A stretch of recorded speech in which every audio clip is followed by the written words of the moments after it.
Hej Johannes. Og tusind tak, fordi du har lyst til at tale med mig her i dag. Jamen tak, fordi du er nysgerrig på mig og min astrologi. I allerhøjeste grad. Til at starte med, har du så mulighed for at fortælle lidt om dig selv og ja, din baggrund som astrolog? Ja, jeg er 51 år, og jeg er ikke fuldtidsastrolog. Jeg bruger deltid ude på Novo Nordisk, hvor jeg har været i ualmindelig lang tid, mere end 20 år.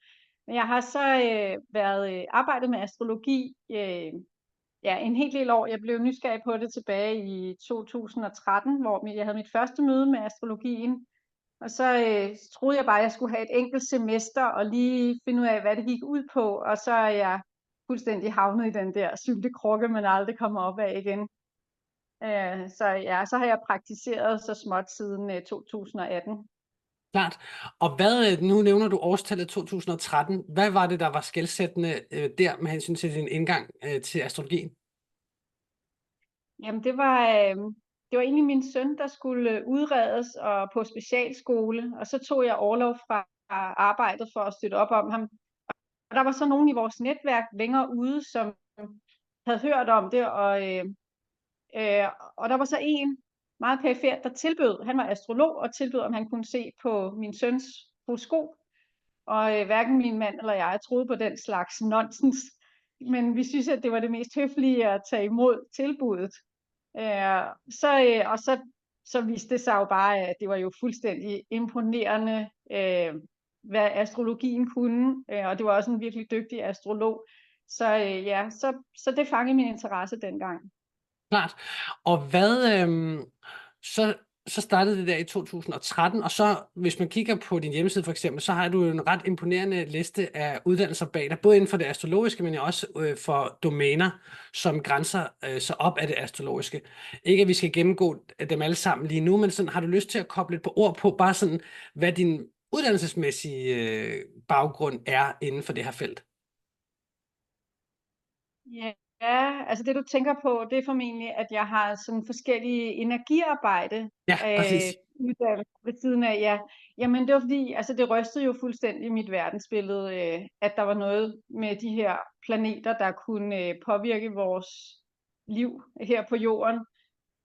Så først så gik jeg er kemiker oprindelig uddannelse, så jeg gik jo meget naturfagligt og naturvidenskabeligt til faget. Og så kunne jeg godt mærke, at jeg manglede, altså selve syntesen, der opstår når man kigger på et horoskop, den kræver også kontakt med intuitionen, og jeg blev meget nysgerrig på energi i det hele taget. Så det, at jeg har taget forskellige uddannelser inden for energi, det har gjort, at jeg har med bedre forståelse for, jeg kan mærke min egen, jeg kan mærke, hvad der sker i min krop på en måde, som ja, det er sgu lidt svært at forklare ordentligt. Men jeg har fået bedre fornemmelser, og min intuition er skærpet. Det må nok være sådan noget. Ja. Fint. Og så når man som præklient, eller når man skal til at være klient hos dig og booker sådan en session, prøv at tage os igennem sådan et forløb. Hvad sker der så? Altså, så skriver man til dig, hvad sker der så typisk? Ja, altså det er jo super forskelligt, hvad der sker. Det er meget individuelt, men typisk vil jeg jo bede om fødselsdata, hvis ikke jeg vedkommende har skrevet det fra starten. Og så spørge, om der er et fokusområde, og hvad det kunne være. Og så når jeg har fået data, så spørger jeg selvfølgelig til kilden, sådan så jeg ved, om det er fra en skriftlig kilde. Og hvis der er tvivl om fødselstidspunktet, så får jeg også brug for nogle begivenheder, så jeg kan korrigere lidt. Og ja, så har vi sessionen, og der vil jeg så typisk meget gerne, jeg arbejder på at skabe sådan et ikke-dømmende trygt rum, hvor kan være en fortrolighed og en åbenhed. Og min intention er, at vedkommende føler sig mødt der, hvor personen er. Så det er noget med, og så er det der, hvor jeg taler energisprog igen, men at kunne fornemme, personen, og så kunne være i den samme frekvens på en eller anden måde, sådan at vi taler samme sprog, og sådan så personen kan føle sig mødt og få spejlet sig selv, både i sine styrker og de sårbarheder, der er, og så kan vi tale ud fra det, der er. Og det er jo så helt forskelligt, hvad det er, der opstår. Klart. Så det jeg hørte dig sige, det er altså velvidende, at der er en stor forskellighed inden for den her type af energiarbejder og den her måde, du bedriver en session på. Så typisk vil der være en eller anden form for intentionel domæneudvælgelse, om man vil. Altså klienten har måske sagt noget med arbejde, eller noget med personlig udvikling, eller noget med kærlighed, eller sådan nogle ting. Er det rigtigt forstået? Ja. Altså sådan et bredt domæne, og så vil klienten møde op enten fysisk eller online, og så vil du ligesom have tunet ind på det her domæne selvfølgelig, men også i allerhøjeste grad både bruge din intuition, men også astrologisk selvfølgelig kigge på klientens horoskop i henhold til det her udvalgte domæne. Og så hører dig sige, at så sker der det her træf, hvor der sker en eller anden form for forsøg på synkronicitet eller rapport, om man vil. Altså hvor man ligesom tager udgangspunkt i, hvor er klienten henne i dette givende øjeblik. Og jeg prøver sådan set i min forberedelse inden konsultationen, der får jeg dannet mig et billede af sådan grundpersonligheden, grundtrækkene. Altså hvad er det for nogle mekanismer, hvad er det for et overlevelsesmønster, og præferencer, instinkter, som personen har. Og så prøver jeg egentlig, jeg plejer altid gerne at vil afstemme det med klienten i starten. Så jeg prøver sådan at få talt ind i, hvad jeg ser er fordelene og ulemperne ved den karakter, de har, den personlighed, de har. Sådan at vi kan mødes omkring det, og så får man jo ret hurtigt mødt hinanden i, hvad der er sådan altid driller, eller hvad det er, der virker. Så hvordan det har været, at der er nogle kæmpe fordele ved de mønstre, de nu har, men der er også nogle konsekvenser af dem. Klart. Så første trin er på den måde at lave en hvad skal man sige, en profil af dem, som I fælles kan gå ind i og ligesom tale ud fra. Og så når den fase 1, om man vil, er færdig, eller afklaret, eller der er sket en synkronicitet, så kan man bruge den her profil til ligesom at brede det længere ud, og så sige, okay, når vi nu er enige om de her styrker og svagheder, hvordan ser X, Y, Z-domæne så ud? Ja, præcis. Og så det hænger jo meget fint som regel i tråd, at det udspiller sig i det livsområde, som vedkommende gerne vil tale om. Ja. Klart. Og så tænker jeg, så er der den her session, og folk får en masse information. Får de så nogle meget praktiske værktøjer til at gå til verden efterfølgende, eller hvad er sådan det ideelle udkom efter sådan en session? Så skal jeg måske lige sige, at det jeg også gør, det er, at jeg bringer tit, jeg kigger på, hvad er transitterne og hvordan ser prognosen ud for tiden. Så hvad for nogle energier bliver de påvirket af? Og ud fra det, så prøver jeg tit også sammen med klienten at se, hvor er de i en given cyklus, fordi det er altid de her spiralmæssige cykler, vi arbejder i astrologien. Så det at forstå, der kan man jo som astrolog se, hvad er det, der er oppe at vende for tiden, og der er næsten altid noget, der lige er oppe at vende, som er aktuelt.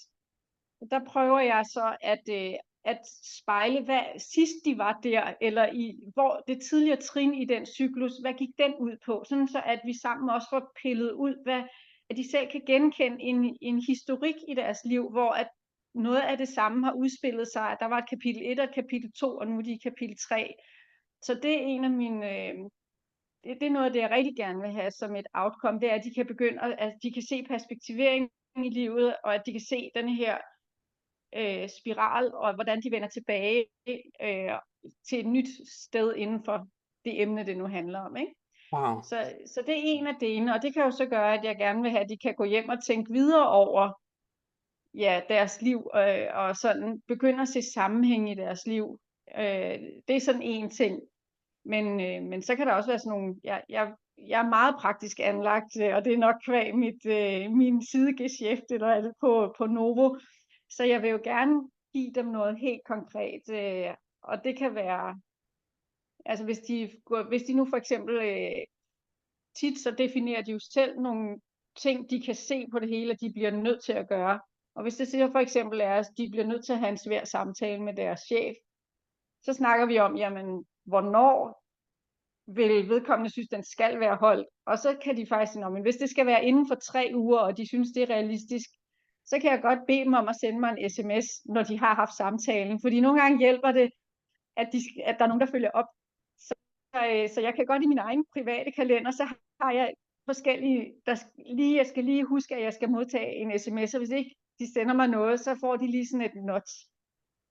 Så på den måde er der sådan lidt pingpong bagefter, for lige at sikre, at de rent faktisk også rykker på de ting. Men det kan jo også være sådan noget mere generelt med, at de har brug for noget alenetid hver dag, eller øve sig på at lægge mærke til, hvor meget de slår sig selv i hovedet, altså taler negativt til sig selv i forhold til altså det med, at man skulle behandle andre, som man selv vil behandles, men at man tit ofte er hård ved sig selv. Så det kan være på mange forskellige planer, at der kommer nogle praktiske outcomes med hjem. Wow, hvor fint. Nå, det synes jeg er meget kært, at du ligesom bliver ved med at holde hånden under dem, sessions-wise. Har du lyst til at fortælle måske om, ja, både sådan en, det taler du i virkeligheden lidt implicit om nu, sådan en optimal session for det, men har du måske også mulighed eller lyst til at fortælle lidt om en udfordrende session, du har haft, eller sådan, hvad er det for et spænd, vi bevæger os ind i?